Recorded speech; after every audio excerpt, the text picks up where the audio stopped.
Il est 7h12 sur Europe 1. Dimitri Pavlenko, vous recevez ce matin le procureur de la République de Marseille, Nicolas Besson. Bonjour Nicolas Besson. Bonjour. Bienvenue sur Europe 1. Procureur, je rappelle, vous êtes donc le chef du parquet de la Cour d'appel de Marseille. Vous y dirigez aussi l'activité de la police judiciaire. Vous êtes en poste depuis 2 ans. Vous avez aussi dirigé ce qu'on appelle l'AGRASC. C'est l'agence de gestion et de recouvrement des avoirs saisis et confisqués. Autrement dit, la lutte contre le crime organisé et le narcotrafic, on peut dire que vous connaissez bien. On reparle beaucoup de Marseille depuis l'assassinat la semaine dernière du frère d'Amin Kessassi. Possible crime d'avertissement, c'est ainsi que vous l'avez décrit. Où est-ce qu'on en est ce matin de l'enquête, Nicolas Besson? Est-ce qu'on peut en parler? Alors, la Junalco, la juridiction parisienne, s'est saisie du dossier il y a quelques jours. Ce sont pour les affaires de grandes envergures. Exactement. Et donc, il m'est difficile, évidemment, de vous en parler. C'est Madame Bécuot, la procureure de Paris, qui pourra vous en parler. Toujours est-il que les premiers constats que nous avions faits sont effectivement l'hypothèse privilégiée, celle d'un crime d'avertissement, puisque ce jeune homme était totalement inconnu des services de police, de justice. Il souhaitait devenir policier et son frère était quelqu'un qui est très impliqué dans la vie associative pour lutter contre le narcotrafic. Donc, avec la prudence d'usage, naturellement, c'est l'hypothèse privilégiée. Voilà, et il se trouve que le commanditaire présumé serait un certain Mamine, réputé être l'un des chefs de la DZ Mafia. Alors, Laure Bécuot, patronne de la Junalco, a déploré que ces infos aient circulé dans la presse, mais bon, c'est ainsi. Il est donc suspecté, cet homme d'une trentaine d'années, d'avoir organisé la chose depuis la prison de Bourg-en-Bresse, qu'il a quitté il y a 3 jours de cela, pour être transféré à Condé-sur-Sarthe, dans ces quartiers de lutte contre la criminalité organisée, ces quartiers de haute sécurité, c'est ainsi qu'on les appelle. Il n'était donc pas, cet homme, l'un des chefs présumés de la DZ Mafia, dans la liste des 100 narcotrafiquants les plus dangereux. C'est ce que l'on en déduit, Nicolas Besson. Alors, premier point, il est très fortement hasardeux à 3 ou 4 jours, à une semaine de cet assassinat, de désigner des personnes. Et en tout cas, rien dans l'enquête que j'avais à l'époque ne désignait telle ou telle personne. S'agissant des quartiers de lutte contre la criminalité organisée, je trouve véritablement remarquable ce qu'a fait Gérald Darmanin en temps record. Nous, magistrats marseillais, mais également tous les magistrats spécialisés dans la lutte contre la criminalité organisée, réclamions ce type d'établissement parce que nous avions constaté que des personnes détenues continuaient leur trafic, voire commanditer des assassinats, ce qui est totalement inadmissible et incompréhensible pour notre population, tout à fait légitimement. Et vraiment, vous dites que ça, Vendin-le-Vieil, Condé-sur-Sarthe, ça fonctionne, ça marche? Ça fonctionne remarquablement bien parce que ça les entrave, ça les empêche de communiquer, ça leur limite très fortement leur pouvoir de nuisance. Et nous en avons besoin, évidemment, compte tenu de la typologie de notre criminalité dans le sud de la France. Et le ministre de la Justice a annoncé hier la création prochaine de 2 établissements à Aix et à Valence.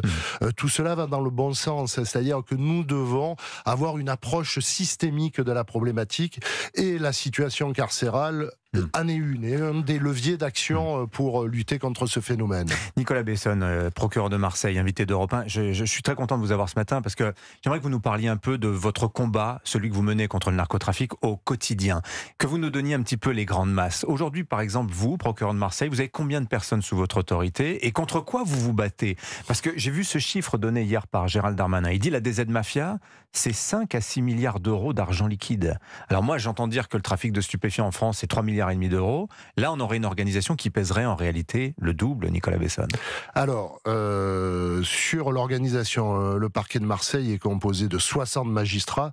J'ai 14 magistrats c'est-à-dire plus du quart, qui sont consacrés exclusivement à la lutte contre le narcotrafic. Mais vous, comme vous le savez, Marseille rencontre d'autres problématiques. J'ai des collègues qui travaillent sur la délinquance du quotidien, sur les violences intrafamiliales et sur les affaires économiques et financières. Donc c'est pas assez, j'imagine.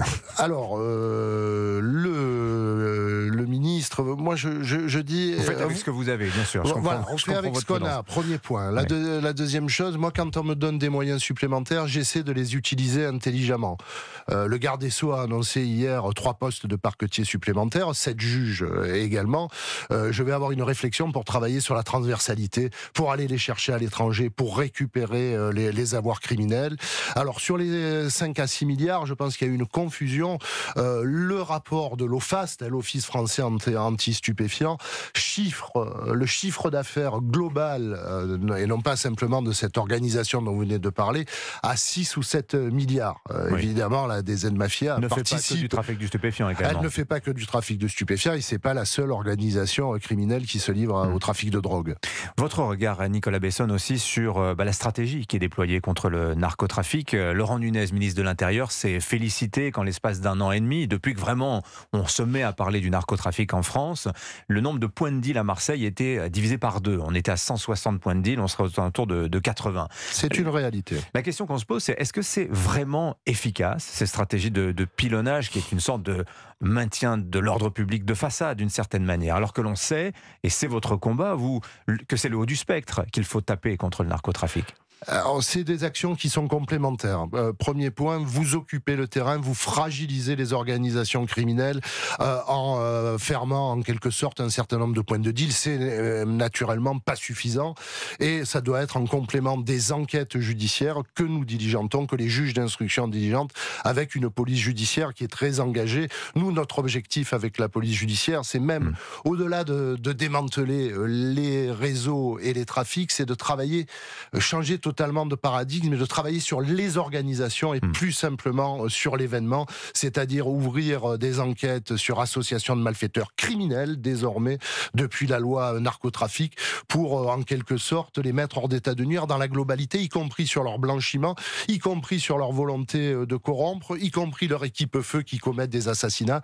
Nous avons en face de nous une contre-société, nous avons un système, nous devons combattre de manière systémique ces phénomènes. Est-ce que ça marche? Est-ce que la loi narcotrafic a vraiment changé les choses? On sait que le PNACO, Parquet national anticriminalité organisée, va bientôt être créé, début janvier. Mais est-ce que vous constatez déjà un changement de la donne dans votre travail au quotidien, Nicolas Besson? Alors, nous mettons à peine en œuvre maintenant ces nouvelles dispositions.